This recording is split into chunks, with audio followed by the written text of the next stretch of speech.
Wewe huyu si RK huyu? Ameshakuwa kichaa.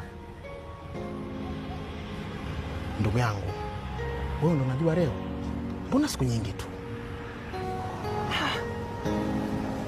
Maskini. Sababu mahusiano tu. Ndio maana mimi sipendi kabisa kusikia habari za mahusiano. Usiseme hivyo Filipo. Kumbuka mapenzi ni hatua ambayo karibu kila mwanadamu lazima ipitie.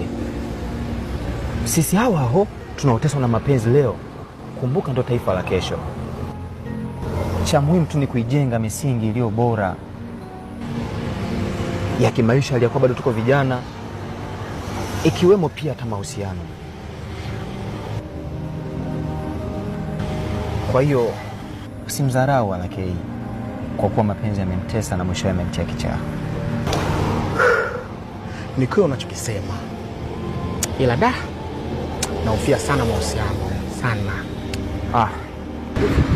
Kikubwa tu ni kujifunza tu kuwa waaminifu. Okay.